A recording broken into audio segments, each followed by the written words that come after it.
Bonjour, alors aujourd'hui je vais vous parler de la COP 21.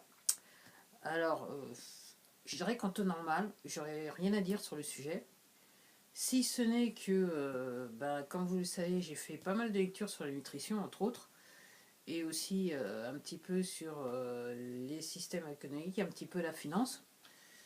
Et j'avoue que voilà, je suis en train de lire le bouquin de Marie-Monique Robin, je regardais le titre là, Le monde selon Monsanto. Et très bonne lecture, je dois avouer. Je suis totalement, on va dire, sur le cul par rapport à ce que je suis en train de lire. Mais je suis à demi surprise parce que ce qui se passe dans l'agroalimentaire, c'est ce qu'on retrouve dans le monde de la finance quelque part. Et entre guillemets, c'est pour ça que je vais faire la vidéo, la COP 21. Alors, ma petite pensée sur le sujet. Je crois que en fait, c'est une rubrique que j'ai créée sur la chaîne et que peut-être je vais probablement continuer dans le futur. Alors, je me dis, c'est bien que 160 pays se soient réunis pour parler d'environnement, la pollution dans le monde et compagnie. Euh, et 160 pays, à la fois les pays entre guillemets riches et les pays un petit peu, enfin un petit peu pauvres, on va dire ça comme ça, un petit peu pauvres beaucoup pour certains. Et alors, où est-ce que je veux en venir? Je dis que c'est bien, mais euh, c'est que ces grandes multinationales qui sont en fait sur tous les continents, à travers des succursales, voilà, ou des voilà, qui font des rachats de sociétés dans les pays étrangers.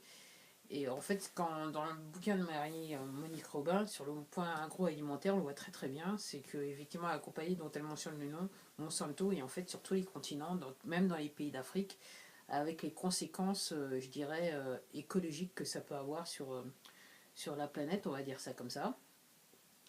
Et en fait, je sais que c'est pareil quelque part pour la finance, le pétrole, toutes les richesses qui sont exploitées comme ça.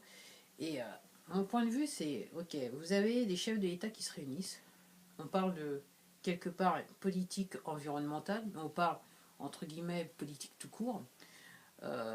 Ces chefs d'État qui ont chacun des agendas politiques, qui font des campagnes à coût d'argent, de millions, même aux États-Unis, mais je pense qu'en France on n'est pas sur des millions, mais on est quand même sur des sommes certaines, on va dire ça comme ça. Alors peut-être pas des centaines de millions, mais des sommes certaines. Et c'est pareil dans d'autres pays industrialisés.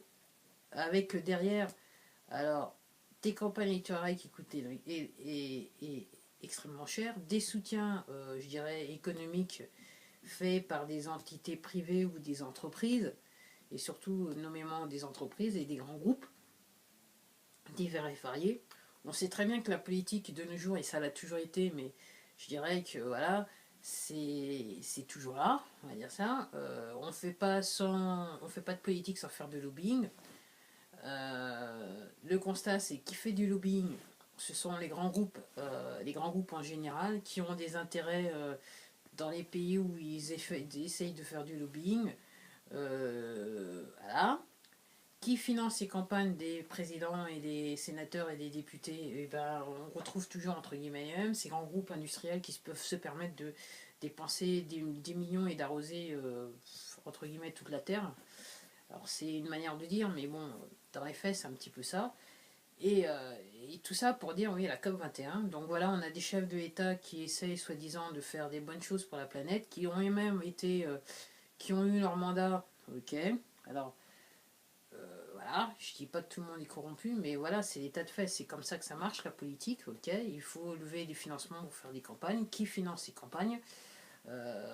Quelque part, c'est les mêmes qui, entre guillemets, créent les problèmes géopolitiques, les mêmes qui créent des problèmes dans l'agroalimentaire, les mêmes qui créent des problèmes dans les finances. Et quelque part, je dirais, entre guillemets, dans le monde du lobbying et de ces grands groupes, il y a quand même, c'est un petit peu avec un cercle fermé, un petit club entre amis. Et en gros, on fait tout à la suite entre guillemets, du citoyen lambda. Alors, effectivement, c'est bien pour entre guillemets, pour l'image de marque de chaque chef d'État, en sachant le plus intéressant, c'est de savoir si tous ces gens, donc c'est pas réellement les chefs d'État qui négocient, mais ils ont entre guillemets tout un état-major avec lequel ils sont venus pour négocier. Alors, je ne doute pas que dans ces états-majors, il y a des lobbyistes, ou ces états-majors ont été approchés par des lobbyistes. Euh, c'est, entre guillemets, dans l'ordre naturel des choses, la manière dont on vit actuellement. Et je me dis, qu'est-ce qui peut en sortir, en sachant que, comme je dis, ces lobbyistes, on les retrouve quasiment dans tous les pays du monde, sous des, je dirais, sur des costumes ou des chapeaux variants, on va dire ça comme ça. Hein, voilà. Donc, qu'est-ce qui peut en sortir par rapport à ça? Moi, je sais pas. Alors, est-ce que réellement il y a une vraie avancée? C'est un petit peu. Pourquoi je fais cette vidéo? C'est comme si un petit peu ces grandes entreprises, ces grandes entités qui détiennent énormément d'argent et quelque part qui gouvernent le monde, je dirais même la terre entière. Ok, c'est comme si quelque part, voilà, elle se mettait un coup de, se tirer une balle dans le pied, un truc dans le genre là. Et donc je me dis effectivement, qu'est-ce qui va se passer? Quels seront les résultats de la chose? Est-ce que réellement on va avancer en sachant que quelque part, pour ces gens qui veulent faire énormément d'argent chaque année, qui veulent s'assurer des chiffres d'affaires constants chaque année, c'est pas dans leur intérêt que certaines lois sur l'environnement passent, que des agréments internationaux passent, ok, parce que ça, pour eux, ça veut dire tout simplement moins d'argent. Donc je sais pas ce que ça peut donner.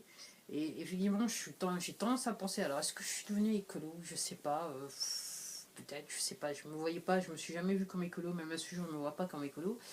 Mais j'ai quand même tendance à penser que peut-être que je fais aussi partie de ces gens qui ont tendance à penser que réellement, s'il doit y avoir du changement, ça sera avec le citoyen et non pas avec ces hommes politiques. Et pourquoi je dis avec les citoyens, c'est que nous, on a le pouvoir de voter, alors pas seulement mettre un bulletin dans l'urne, et je considère quelque part que ça sert trop à rien, entre guillemets.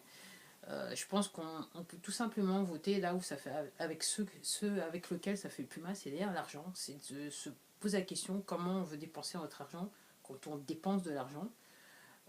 Et à partir du moment où je pense que chaque citoyen commencera à dépenser son argent différemment, entre guillemets, pour ces grandes entités financières, hein, ces grandes entités qui brassent énormément d'argent, elles vont forcément en perdre quelque part et il va falloir changer ça. Je pense que les citoyens en général sont capables de faire changer de politique, les politiques commerciales de ces grandes entités en n'achetant pas où il le faut ou en achetant entre guillemets différemment. Et je pense qu'une fois que le plus grand nombre commencera à dépenser différemment, à ce moment-là, on fera des vrais changements. Parce que le problème, c'est que là, pour l'instant, on continue à dépenser de la manière dont on dépense. Il y a à peu près, je dirais qu'on a à peu près la même psychologie de consommation. Et avec cette psychologie-là, tout simplement, ben, ça ne peut pas changer grand-chose. Et je pense qu'il est illusoire de penser que c'est un gouvernement qui doit nous faire changer, alors que c'est pas le gouvernement qui détient les rênes de l'affaire. En fait, c'est le consommateur lambda, vous et moi, chacun d'entre vous, vos enfants et tout ça. C'est nous, entre guillemets, qui détenons les rênes. Alors les grands groupes le savent très bien. Et c'est vrai qu'à travers de la publicité, quelque part, ils nous manipulent et nous poussent à la consommation. Et c'est vrai qu'on oublie que, en fait, c'est nous les décideurs. Et si la société est organisée de la manière dont elle est organisée, ok, c'est parce que les, entre guillemets, les grandes entités qui ont le pouvoir, entre guillemets, savent très bien que, en fait, s'ils sont un petit peu sur un siège éjectable, et à partir du moment où, je dirais, le citoyen lambda décide d'arrêter de croire à ce qu'on lui dit et de raisonner correctement, effectivement, je dirais, leur place dans la société de consommation et je dirais est menacée. Bah voilà, quelque part c'était tout pour moi. Voilà ce que je voulais dire sur la COP 21. Alors c'est vrai que j'ai pas parlé des attentats, mais je vais pas parler de ce sujet, parce que voilà, mais ok, je veux pas, voilà, c'est quelque chose que voilà, j'ai mon opinion, mais c'est pas quelque chose que je veux partager. C'est pour ça peut-être que j'ai pas fait autant de vidéos sur la période et encore moins j'ai encore moins posté sur mes blogs sur la période. Voilà.